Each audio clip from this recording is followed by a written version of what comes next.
Code movie release ஆயிருச்சு. Mixed reviews வந்துருச்சு. அவ்வளோதானா? அது மட்டும் இல்ல. இந்த படத்துக்கு பின்னாடி பயங்கர சதி நடந்திருக்கு. அது என்னன்னு இந்த வீடியோல பார்க்கலாம் வாங்க. ஒண்ணும் இல்லைங்க. நம்ம நேரா விஷயத்துக்குள்ளே போயிடலாம். செப்டம்பர் 5 இந்த படம் ரிலீஸ் ஆயிருக்கு. ஆனா செப்டம்பர் 4 பார்த்தீங்கன்னா இந்த படம் நல்லா இல்ல அப்படின்னு சொல்லிட்டு யூடியூப்ல ஒரு ரிவ்யூ வருது. ஒரு ஷோ கூட வேர்ல்டு வைட் ரிலீஸ் ஆகல. ஆனா இந்த மாதிரி ஒரு ரிவ்யூ வந்துருச்சு. இந்த மாதிரி ஒரு ரிவ்யூ போட்டது ஒரு ரஜினி ஃபேன் தான். ரஜினி ஃபேனுக்கும் விஜய் ஃபேன்ஸ்க்கும் என்ன பிரச்சனை? இதுல அஜித் ஃபேன்ஸ் நடுவில் வந்துட்டாங்க. ஸோ அஜித் ஃபேன்ஸ்க்கும் விஜய் ஃபேன்ஸ்க்கும் ஸ்டார்டிங்ல இருந்தே பிரச்சனை. ஸோ இப்படி வந்து பார்த்தீங்கன்னா ஒவ்வொருத்தர் படம் வரும்போதும் மாற்றி மாற்றி அந்த படத்தை டிகிரேட் பண்ணி மக்கள்கிட்ட கொண்டு போய் சேர்க்குறாங்க. அப்போ விஜய் ஃபேன்ஸ்லாம் கரெக்டாக தான் இருக்காங்க. ஏன் வந்து விஜய் படத்துக்கு மட்டும் இப்படி பண்ணுறாங்க அப்படின்னு சொல்லி கேட்டிங்கன்னா அவங்க என்ன பண்ணுறாங்களோ திருப்பி அதுதான் வரும் அப்படிங்கிறது எக்ஸாம்பிள் தான் இது. ஏன்னா ஒரு ரஜினி படம் வரும்போதோ அஜித் படம் வரும்போதோ சூர்யா படம் வரும்போதோ பார்த்தீங்கன்னா விஜய் ஃபேன் சும்மா இருக்க மாட்டாங்க. ஒரு ஃபர்ஸ்ட் லுக் போஸ்டர்ல இருந்து அந்த படம் ரிலீஸ் ஆகிற வரைக்குமே ஒரு நெகட்டிவிட்டியை வந்து ஸ்ப்ரெட் பண்ணிக்கிட்டே இருப்பாங்க. இது எங்கே ஸ்டார்ட் ஆகுதுன்னு சொல்லி பார்த்தீங்கன்னா என்னோட ஹீரோ படம் தான் அதிகமாக கலெக்ஷன் பண்ணியிருக்கணும், ஓ ஹீரோ படம் அதை விட கம்மியாக தான் பண்ணியிருக்கணும் இவங்க நினைப்பாங்க. அதே ஆப்போசிட்ல இவங்க என்ன நினைப்பாங்க, என் ஹீரோ வந்து இந்த மாதிரி டார்கெட் வச்சிட்டாரு அதை விட கம்மியாக பண்ணணும் தான் அவங்க நினைப்பாங்க. ஸோ இந்த மாதிரி பிரச்சனை போகும்போது அவங்களுக்கு அவங்களே நெகட்டிவிட்டி ஸ்ப்ரெட் பண்ணிட்டு ஒரு படத்தையே டிஸ்ட்ராய் பண்ணுறாங்க.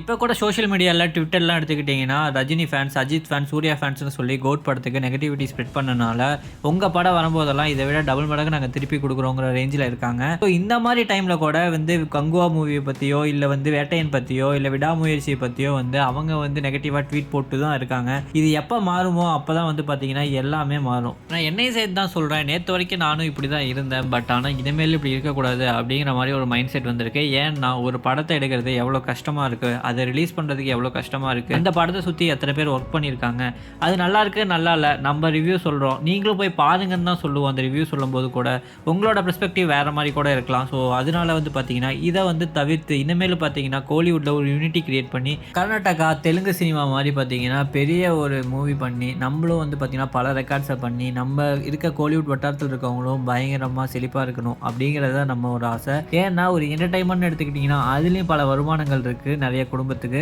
அதையும் நம்ம பார்க்கணும். நம்மளும் காசு கொடுத்தா பார்க்குறோம், ஃப்ரீயாக பார்க்கல. படம் நல்லா இருக்கு நல்லா இல்லை அவ்வளோதான். மற்றவங்கள இன்ஃப்ளூயன்ஸ் பண்ணாத மாதிரி நம்ம வந்து நம்மளோட கருத்துக்களை பதிவிட்டாலே போதும். இந்த கோட் மூவியை நம்ம பயங்கர நெகட்டிவிட்டி ஸ்ப்ரெட் பண்ணாமல் ஓரளவுக்கு நம்ம வந்து ஒரு பாசிட்டிவாக இல்லை நீங்கள் தேட்டரில் போய் பாருங்கள் உங்களுக்கு புரியுங்கிற மாதிரி நம்ம சொல்லியிருந்தாலே இந்த படம் வந்து பார்த்தீங்கன்னா இப்போ பண்ணுறதை விட அதிகமாகவே பண்ணியிருக்கோம். இதே தான் விஜய் ஃபேன்ஸுக்கும். இதுக்கு முன்னாடி வந்த சூர்யா படங்களாகட்டும் அஜித் படங்களாகட்டும் ரஜினி படங்களாகட்டும் இவங்களுக்கெல்லாம் நெகட்டிவிட்டி ஸ்ப்ரெட் பண்ணாமல் ஒரு சப்போர்ட் பண்ணியிருந்தா அவங்க படமுமே இன்னும் கொஞ்சம் நல்லா பூஸ்ட் ஆயிருக்கும். ஸோ இந்த மாதிரி ஒருத்தருக்கு ஒருத்தர் ஹெல்ப் பண்ணி தான் நம்ம கோலிவுட் இண்டஸ்ட்ரியை நெக்ஸ்ட் லெவலுக்கு கொண்டு போக முடியும். நான் மட்டும்தான் மேலே வருவேன் மற்றவங்களாம் எனக்கு கீழே இருக்கும்னு நினைக்கிற வரைக்கும் பார்த்தீங்கன்னா கோலிவுட் இன்னும் அப்படியே தான் இருக்கும். பக்கத்து இண்டஸ்ட்ரி எல்லாமே பார்த்தீங்கன்னா மேலே மேலே போய்கிட்டே தான் இருப்பாங்க. விஜய் படம் இப்போ வந்துருச்சு. அடுத்த மாதம் வந்து பார்த்தீங்கன்னா ரஜினி படம் வருது. அதுக்கு அடுத்த மாதம் வந்து பார்த்தீங்கன்னா சூர்யா படம் வருது. அதுக்கு அடுத்த மாதம் வந்து பார்த்தீங்கன்னா அஜித் படம் வரும். ஸோ பார்த்தீங்கன்னா கண்டினியூஸாக இனிமேல் 3 படமும் வரதான் போகுது. அப்போ விஜய் ஃபேன்ஸ் கண்டிப்பாக நெகட்டிவிட்டி ஸ்ப்ரெட் பண்ணாமல் ஒரு பாசிட்டிவாக இதை எடுத்திருந்தாங்கன்னா கண்டிப்பாக நம்ம கோலிவுட் இண்டஸ்ட்ரிக்கு இது ஒரு மிகப்பெரிய வந்து ஒரு சக்ஸஸாக இருக்கும். ஏன் விஜய் ஃபேன்ஸ் வந்து சொல்கிறேன்னா மாற்றத்தை அவங்களே ஆரம்பிக்கலாம். ஏன்னா அவங்களோட பயணம் வந்து பார்த்தீங்கன்னா சினிமா இண்டஸ்ட்ரி மட்டும் இல்லாமல் பார்த்தீங்கன்னா